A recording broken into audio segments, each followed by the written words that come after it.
Isang pagtitipon ang inihanda ni Don Santiago sa kanyang bahay na nasa tabi ng ilog ng Binundok at sa daang Anduwage. Siya ay kilala sa bansag na Kapitan Tiago at higit na kilala siyang maginoo at bukas ang palad sa pagtulong sa kapwa. Halos puno ng tao ang kabahayan, magkakasama sa isang pulutong sina Padre Sibila, Padre Damaso, isang nakapaisano at isang kawal. Kaalis ko pa lamang sa bayang San Diego. Pagkatapos ng 20 taong panunungkulan, may 6,000 mamamayan doon at ang lihim ng bawat isa ay batid ko. At nang ako'y umalis, sino ang naghatid sa akin? Ilang matatandang babae at ilang ding hermano tersero, gayong 20 taong nanirahan ako roon. Wala pong kinalaman yan sa desestangko ng tabako. Nabigla si Padre Damaso at halos mabitawan ang hawak na kopita. Ano? Hindi kayo nakaiintindi? Hindi ba ninyo nalalamang mali ang pagbabagong ginagawa ng mga ministro? Naniniwala ba kayo? Gaya ng paniwala ko sa Ebanghelyo, ang mga Indio ay mapagpabaya. Ipagpatawad ninyo ang di ko pasang-ayon. Ang inyong sinasabi pumukaw sa aking damdamin. Likas po ba sa mga taong iyan ang pagkapabaya o iyo'y pagtatakip lamang sa pamamahala ng mga sumako na aking narinig sa isang manlalakbay? Si Ginoong Laruha ang magpapatunay sa inyong ang mga Indio ay mangmang at mapagwalang bahala. Iyan ang totoo. Wala nang hihigit pa sa mga Indio sa kamangmangan at pagkawalang utang na loob. Napagawi ang usapan ng pulutong sa paglilipat kay Padre Damaso sa ibang bayan pagkatapos makapagsilbi sa San Diego. Padre Damaso, kayo'y 20 taon sa bayan ng San Diego. Hindi ba kayo nasiyahan doon? Hindi! Kung walang kalayaan ng magkura ay mapapahamak ang bayan. Ano ibig ninyong sabihin? Iyan ang sanhi ng mga kapahamakan. Ang mga erehen kaaway ng Diyos ay pinanigan ang pamahalaan. Ang tenyente muling nagtanong. Hinarap siya ni Padre Damaso at mariing nagsalita. Kapag ang kuray nagpahukay ng isang bangkay ng isang erehe, kahit na ang hari walang karapatang makialam ni magparusa. Dapat ninyong malaman na ang general ay kinatawan ng hari. Bawiin ninyo ang inyong sinabi, kung hindi, bukas na bukas din malalaman niya ng general. Nagkainitan sina Padre Damaso at ang tenyente na magitan si Padre Sibila sa dalawa. Siya ay hindi nangungumpisa, ngunit isang kasinungalingan na sabihin siya ay nagpatiwakal. Matapat siya sa kanyang tungkulin, sa Diyos at sa lipunan. May kaisa-isang anak na nasa Europa, kaya walang dahilan upang siya ay magpatiwakal. Nang dumating ang kura sa San Diego ay pinabugbog ang koadyator at pinahukay ang bangkay upang ibaon sa ibang pook. Nang mabatid ito ng general ay inilipat sa isang bayan si Padre Damaso. Pagkatapos ay lumayo ang tenyente. Unti-unting nagbalik ang katiwasayan sa bulwagan. Dumating ang ilan pang mga bagong panauhin, gaya ng mag-asawang sina Dr. de Espadanya at Doña Victorina. Aba, ang kura sa aking bayan at matalik na kaibigan ng aking ama. Hindi ka nagkamali, ngunit hindi ko kailanman naging matalik na kaibigan ng iyong ama.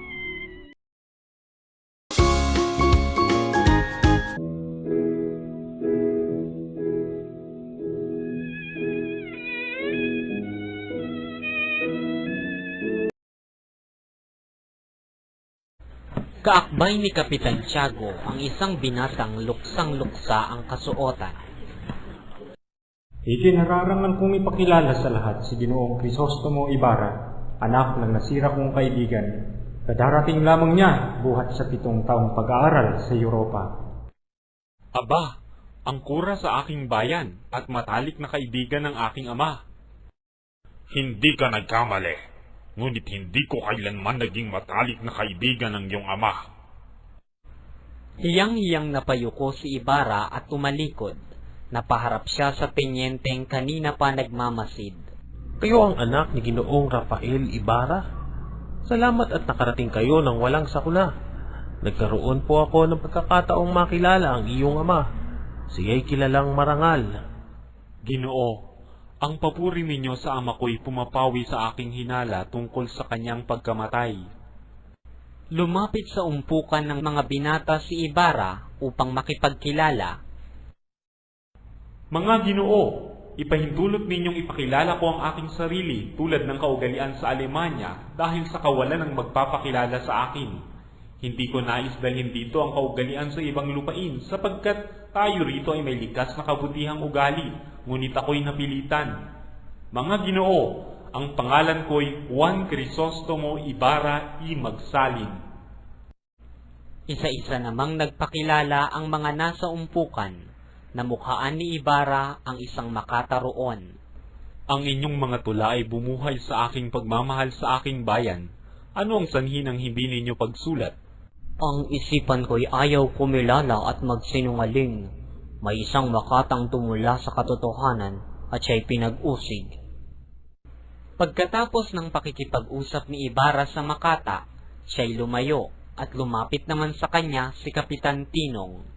Ginoo, ako'y si Kapitan Tinong, kaibigan ni Kapitan Tiago at matalik na kakilala ng iyong ama. Maaari po bang makasalo namin kayo sa isang pananghalian bukas? Salamat po, ngunit uuwi po ako bukas sa San Diego. Mga Ginoo, ipagpatawad ninyo ang aking pag-alis. Ako po'y lalakad bukas, kaya't maraming dapat lutasin. Mga Ginoo, sa ikabubuti ng Espanya at Pilipinas.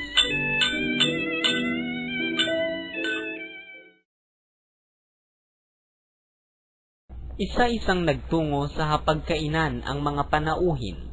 Si Padre Sibila ay masayang-masaya, samantalang masama naman ang loob ni Padre Damaso. Pinag-aagawan ni na Padre Damaso at Padre Sibila ang kabisera. Ang luklukan po'y para sa inyo. Kayo ang unang kakilala at kompesor ng nasirang may bahay at alang-alang din sa inyong gulang, katungkulan at kapangyarihan. Hindi po naman katandaan, ngunit kayo ang kura ng bayan. Ipinahain ni Kapitan Tiago ang tinolang manok. Natapat sa pinggan ni Padre Damaso ang mangkok na may lamang leeg at isang pakpak. Humigop siya ng sabaw at ibinagsak ang kutsara at isinulog ang pinggan. Marahil ay nakalimutan mo na ang iyong bayan dahil sa tagal ng pamamalagi mo sa Europa. Kahit ako'y kalimutan ng aking bayan, sa lahat ng sandali inaalala ko siya. Haling bansa sa Europa ang naibigan ninyo. Kahit aling malayang bayan sa Europa, ngunit una sa lahat ang Espanya na siya kong pangalawang inang bayan. Ano naman po ang pinakamahalagang bagay na inyong nakita na naging katangi-tangi sa pamumuhay, sa pananampalataya at sa lahat na? Bago ako tumungo sa isang bayan ay pinag-aaralan ko muna ang kanyang kasaysayan at pagkatapos ay wala ng katangian ang bawat makita ko. Ngunit natiyak kong ang kasaganaan o kadahupan ng bayan ay nababatay sa taglay nilang kalayaan. Iyan lamang ang nakita mo? Alam na iyan ang lahat ng bata sa paaralan. Nangamba ang lahat na baka magkaroon ng kaguluhan. Mga Ginoo, hindi dapat ipagtaka ang sinabi ng aming dating kura. Nagpagunita ito sa aking kabataan. Salamat at binuhay nila ang nakaraang ipinagsalo nila ng aking ama sa aming maralitang hapag. Mga Ginoo, ipagpatawad ninyo ang aking pag-alis. Ako po'y lalakad bukas, kaya't maraming dapat lutasin. Mga Ginoo, sa ikabubuti ng Espanya at Pilipinas. Nakita na ninyo? Iyan ang kasamaang dulot ng pagpapaaral sa Europa. Nagiging mapagmataas. Dapat ipagbawal ng pamahalaan ng gayon. Binata, mag-iingat kayo. Maaari po bang sabihin ninyo ang kanyang naging kapalaran? Dito po'y kailangang mabilanggo upang maging marangal. Sabihin ninyo kung bakit siya nabilanggo.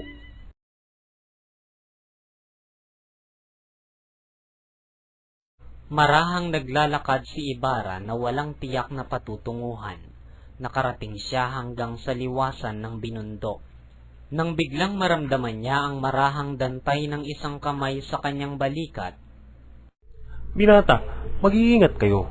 Ang nangyari sa iyong ama ay isang halimbawang hindi na dapat maulit pa. Maaari po bang sabihin ninyo ang kanyang naging kapalaran? Akala ko'y alam na ninyo. Ngunit huwag kayong mabahala. Dito po'y kailangang mabilanggo upang maging marangal. Alam kong hindi ninyo ako nais pasakitan. Sabihin ninyo kung bakit siya nabilanggo. Pinagbintangan ni Padre Damaso ang iyong ama na hindi nangungumpisal, gayong alam naman niya ito. Para sa iyong ama, ang isang pagkakasala ay hindi mapapatawad at makukuha sa paglilimos. Sa pulpito ay pinasasaringan siya ni Padre Damaso. tumigil sandali ang tenyente sa pagsasalita. Nang panahong yaoy may isang artilyerong naalis sa pagkasundalo dahil sa masamang ugali. Ginawa siyang taga-singil ng buwis ng mga sasakyan. Ang dating artilyero'y kilala sa kalupitan at kamangmangan. Isang araw, ang artilyero'y tinukso ng mga bata at sinigawan ng Babe Bibobu. Hinabol niya ang mga bata at nang abutan ay pinukol ng kanyang baston. Ang batang tinamaan sa ulo ay nalugmok. Siyang pagdaraan ng iyong ama. Hinawakan niya sa bisig ang artilyero at saka minura. Nakita na lamang na ang artilyero'y napasuray sa malayo-layo nang ulo'y bumagsak sa bato. Sumuka ng dugo at namatay ang artilyero. Nabilanggo ang iyong ama. Siya'y pinaratangang pilibustero at erehe. Pinaratangan siyang bumabasa ng El Correo de Ultramar at ng mga pahayagan sa Madrid. At dahil pa rin sa nakuhanan siya ng larawan at liham ng isang paring binitay. Dapat sana siyang makalaya sapagkat pinatunayan ng mga gagamot na ang kinamatay ng artilyero ay pamumuo ng dugo sa ulo. Lumapit ako sa isang batikan at binatang manananggol na Pilipino, si Ginoong Ma, ngunit siya'y tumanggi. Sa payo niya, lumapit ako kay Ginoong A, ngunit bawat paratang na mapasinungalingan niya ay pinapalitan agad ng ibang paratang. Isinakda lang yung ama na nangangamkam ng mga bukirin, kaya't pinapagbayad siya ng kapinsalaan. Pinagbintangan din siyang kasabwat ng mga tulisan. Nang siya'y malapit ng lumaya, ang kanyang katawang nanghihina sa pagkakapiit at pag-iisip ay naging sanhi ng kanyang pagkakasakit na ang tanging lunas ay kamatayan. Pagkatapos ng kanilang pag-uusap, pumasok sa kwartel ang tenyente at sumakay naman sa kalesa si Ibarra at nagpahatid sa Fonda de Lala. Isang dalaga lamang ang parating laman ng isipan ni Ibarra.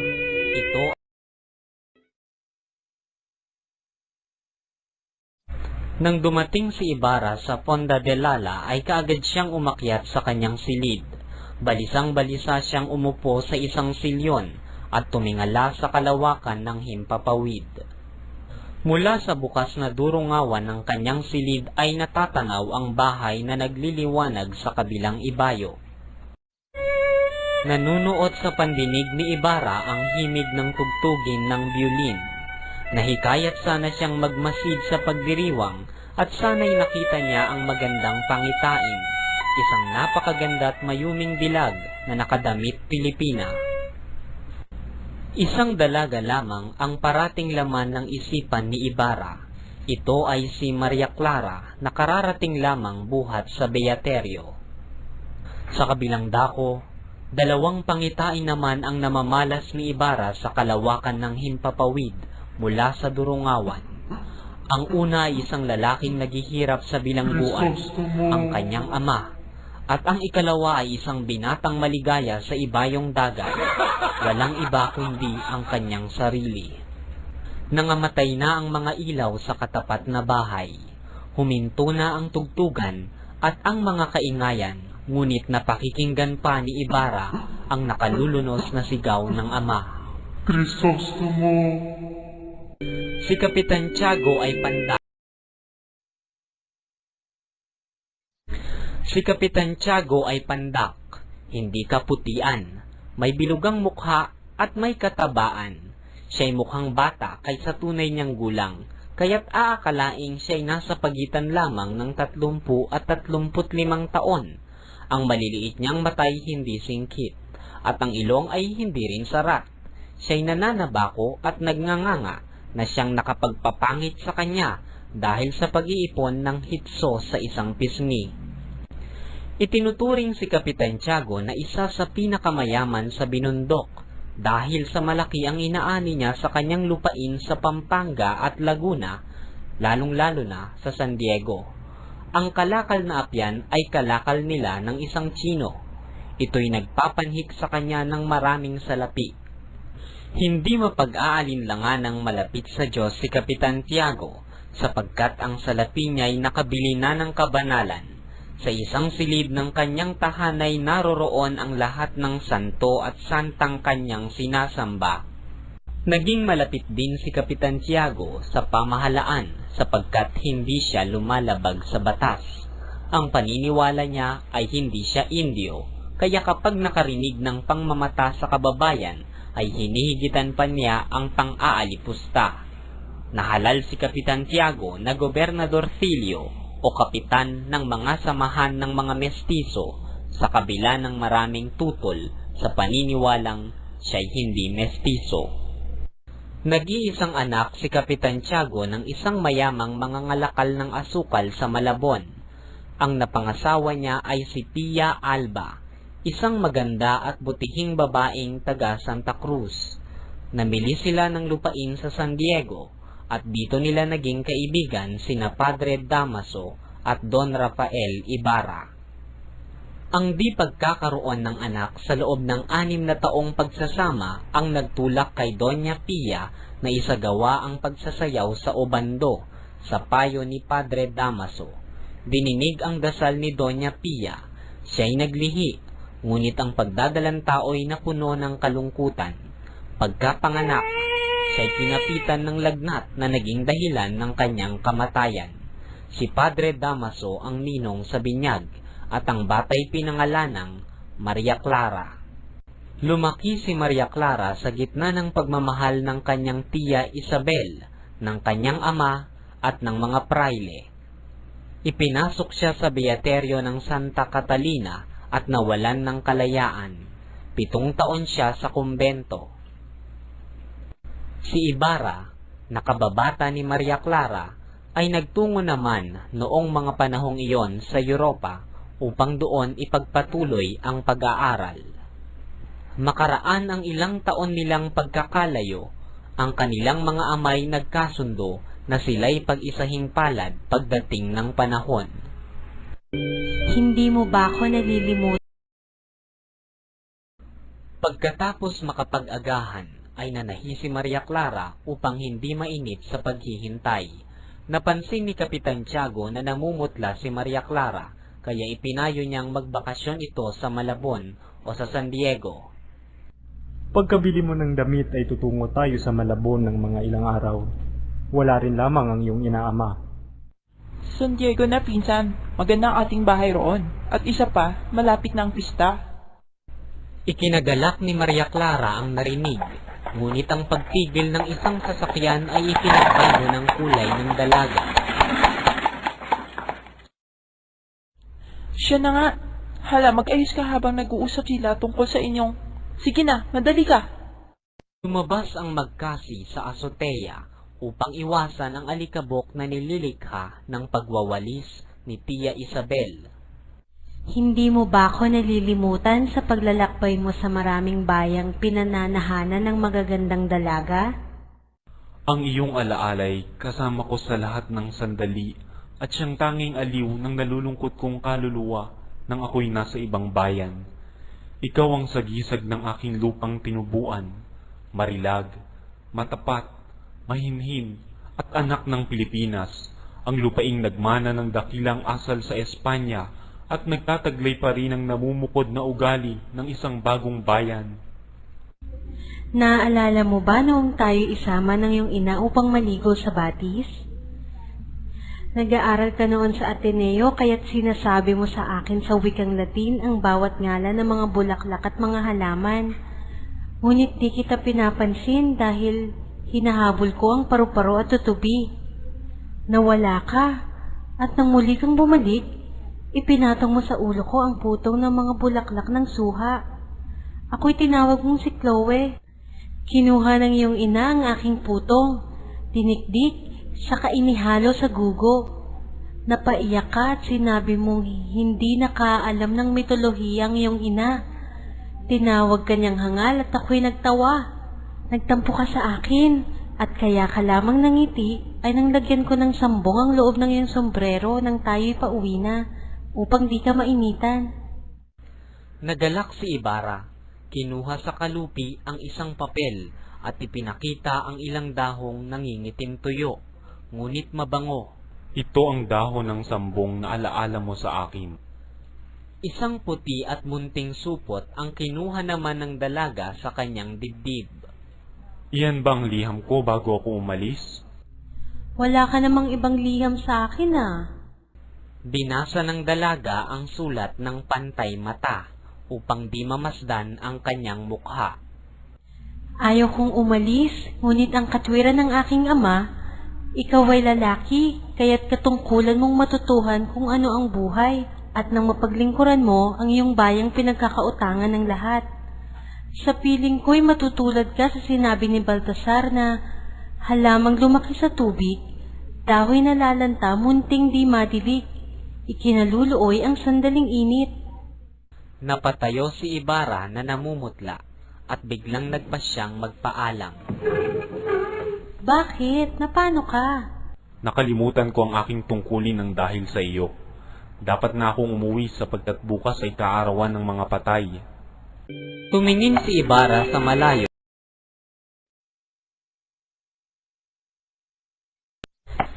Dinaraanan ng kalesang sinasakyan ni Ibarra ang masayang puok ng Maynila. Ang lahat ng kanyang namamalas ay nakapagpapagunita ng maraming alaala. Mga kalesa at karumatang paruot parito. Mga taong may kanya-kanyang kasuotang Europeo, Chino at Pilipino. Mga babaeng naglalako ng mga bungang kahoy. Mga lalaking hubad na nagpapasan. Restauran at pati mga karitong hila ng mababagal na kalabaw.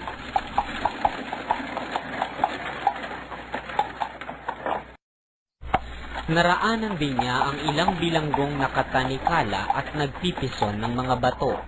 Naalala tuloy niya ang pangyayaring sumugat sa kanyang alaala noong siya'y 11 taong gulang pa lamang. Nakita niya ang isang bilanggong patay na nakabulagta sa ilalim ng kariton at sa malapit ay 2 bilanggo ang patuloy sa paggawa. Pagdaan sa San Gabriel, nakita niya ang punong talisay na lalo pang naging bansot. Ang eskolta sa tingin niya ay lalo pang pumangit. Nakita niya ang magagarang sasakyang lulan ang mga kawaning inaantok sa pagpasok, mga militar, mga Chino at paring walang tibok. Namataan din niya sa isang magandang karwahe si Padre Damaso na nakapunot noo. Binati rin siya ni Kapitan Tinong na kasama ang asawa at 2 anak. Nakita rin niya ang pagawaan ng tabako na nakapagpaalala sa minsan niyang pagkahilo dahil sa amoy ng tabako. Ang lahat ng magagandang alaala ay napawi nang maparaan sila sa Hardin Botaniko. Naalala niya ang Hardin Botaniko sa Europa na umakit sa maraming tao. Tumingin si Ibarra sa malayo at nakita niya ang matandang Maynila na naliligid ng makakapal at nilulumot na pader. Napatingin din siya sa bagong bayan at naalala niya ang bilin ng kanyang gurong pari bago siya umalis ng Europa. Ang karunungan ay para sa tao, ngunit huwag mong kalilimutang natatamo lamang ito ng mga may puso. Ginto ang sinadya ng mga banyaga sa iyong bayan, kaya pumaroon ka rin sa kanilang bayan upang tumuklas din ng ginto. Gayunman, unawain mong hindi lahat ng kumikinang ay ginto. Pasakay na sana sina Tia Isabel at Maria Clara sa karwahe. Ngunit tiyempong dumating naman si Padre Damaso at tinanong sila kung saan sila patungo. Sa biyateryo po upang kunin ang aking mga kagamitan. Aha! Aha! Tingnan natin kung sino ang makapangyayari. Ang di karaniwang anyo ni Padre Damaso nang ito'y umakyat ay nakabahala kay Kapitan Tiago, kaya't sa kanyang pangingilag ay halos lumuhod sa paghalik sa kamay ng pari na ipinagkait nito. May mahalagang bagay tayong pag-uusapan. Samantala, matapos makapagmisa ni Padre Sibila, ay agad itong nagtungo sa kumbento ng mga Dominikano sa Puerta de Isabel II. Pagdating, nagtungo siya sa isang silid at nang mabuksan ang pinto'y natambad sa kanyang paningin ang isang matandang paring may sakit, payat at namumutla. Ibinalita ni Padre Sibila ang nangyaring pagkakasagutan nina Padre Damaso at Ibarra. Mapapangasawa ni Maria Clara si Ibarra. Mayaman siya at inaasahan kong hindi niya iibigin ng magkaroon ng sino mang kagalit na maaaring makahadlang sa kanyang kayamanan at kaligayahan. Mabuti. Ang biyenan at manugang ay kapwa atin. At kung sakali namang kalaban, ay mabuti nang siya'y lumantad. Ikabubuti ng ating banal na korporasyon ang magkaroon ng mga katunggali kaysa tayo'y lagi nang magkakamit ng mga papuri. Kailangan tayong matuto at magpakabuti. Ang pagtataas ng buwis sa ating lupain ay hindi na dapat, sapagkat ang mga Indio ay natuto ng mamili ng mga lupain sa iba't ibang pook at lumalabas na kasimbuti rin ang sa atin o kaya'y higit pa. Naibalita ni Padre Sibila na ang tenyente hindi rin nagsumbong sa Kapitan General at nangako pang makikiisa ng tapat kay Padre Damaso. Pagkatapos ng mga balitang ito'y nagpaalam na si Padre Sibila.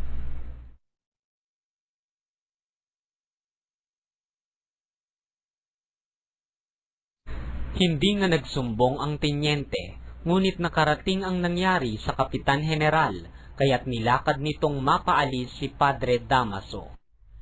Ayaw ko nang magkaroon ng mga basag ulo.